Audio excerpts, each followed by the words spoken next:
बेटी बचाओ बेटी पढ़ाओ, नारे बदल गए हालात नहीं बदले।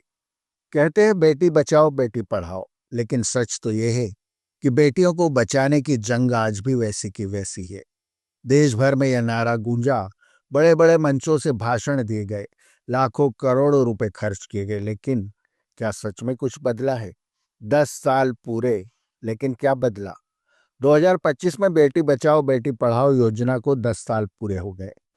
इस मौके पर मध्य प्रदेश के मुख्यमंत्री मोहन यादव ने एक इमोशनल रील पोस्ट की, बेटियों की शिक्षा पर जोर देते हुए, उनकी सुरक्षा का वादा करते हुए।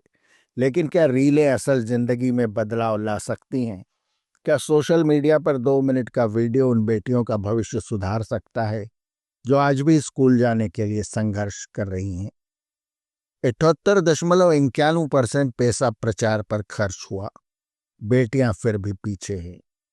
2016 से 2019 तक बेटी बचाओ बेटी पढ़ाओ योजना के लिए 446.72 करोड़ रुपए आवंटित किए गए, लेकिन इस राशि का 78.91% सिर्फ मीडिया प्रचार पर उड़ेल दिया गया। मतलब बेटियों को स्कूल भेजने, उनके लिए सुरक्षा व्यवस्था करने या उनकी शिक्षा को सशक्त बनाने से ज्यादा जरूरी समझा गया बैनर, पोस्टर और विज्ञापन। सोचिए, अगर यही पैसा उनके स्कूल की सुविधाओं, छात्रवृत्तियों और शिक्षकों की नियुक्ति पर खर्च होता तो कितनी बेटियां उज्जवल भविष्य की ओर बढ़ रही होती। मध्य प्रदेश में घटती महिला साक्षरता, बेटियों का धुंधला भविष्य। मध्य प्रदेश जहां बेटी बचाने की सबसे ज्यादा जरूरत है, वहां स्थिति और भी दयनीय है। महिला साक्षरता दर लगातार गिर रही है। राष्ट्रीय स्तर पर पुरुषों की साक्षरता दर 81% है और महिलाओं की 60। और जब बात आदिवासी और ग्रामीण इलाकों की आती है तो यह आंकड़ा और भी नीचे चला जाता है। इतना ही नहीं, एक रिपोर्ट के अनुसार मध्य प्रदेश में लड़कियों के स्कूलों में नामांकन दर में भारी गिरावट आई है।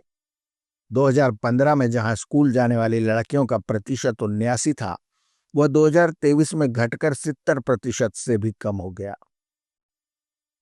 स्कूलों में शौचालय नहीं, सैनिटरी पैड की सुविधाएं नहीं और दूर दराज के इलाकों में सुरक्षित परिवहन तक नहीं। ऐसी स्थिति में कोई भी माता पिता बेटी को स्कूल भेजने में हिचकेगा ही। बेटियों के लिए योजनाएं बहुत हैं, लेकिन जमीन पर हकीकत कुछ और है। बेटियों की शिक्षा और सुरक्षा की बात सिर्फ सरकारी फाइलों और होर्डिंग्स में ही चमकती दिखाई देती है। जमीनी हकीकत तो यह है कि 2022 की रिपोर्ट के मुताबिक देश में हर साल 40% लड़कियां 10वीं के बाद पढ़ाई छोड़ देती हैं। इनमें से अधिकांश या तो घर के कामों में लगा दी जाती हैं या फिर बाल विवाह की चपेट में आ जाती हैं। और इस सब के बावजूद योजनाओं का पैसा सिर्फ प्रचार पर खर्च हो रहा है। क्या बेटियां सिर्फ विज्ञापन का चेहरा बनकर रह जाएंगी? यह हाल देखकर सवाल उठता है कि क्या बेटियां सिर्फ सरकारी विज्ञापनों और पोस्टरों तक सीमित रह गई हैं? क्या उनकी असल जिंदगी में कोई सुधार हो रहा है? बेटी बचाओ बेटी पढ़ाओ का उद्देश्य क्या सिर्फ इतना है कि बड़े बड़े शहरों में पोस्टर बैनर लगे रहें और टीवी पर प्रचार चलता रहे? बेटी को सच में बचाना है तो उसे शिक्षा, सुरक्षा और सम्मान देना होगा। बेटियों के स्कूल तक जाने के रास्ते सुरक्षित करने होंगे। बाल विवाह और छेड़खानी जैसी समस्याओं का समाधान करना होगा। योजनाओं का पैसा सच में बेटियों तक पहुंचना चाहिए, न केवल प्रचार अभियानों में बह जाना चाहिए। अगर हालात यही रहे तो आने वाली पीढ़ियां शायद पूछेंगी, पापा जब बेटी बचाओ बेटी पढ़ाओ का नारा था तब बेटियों को पढ़ने से किसने रोका था? आज भी यह लड़ाई जारी है और सवाल वही है, क्या सिर्फ रीले और नारे लगाने से बेटियां बच जाएंगी या फिर हमें असल में कुछ करना पड़ेगा?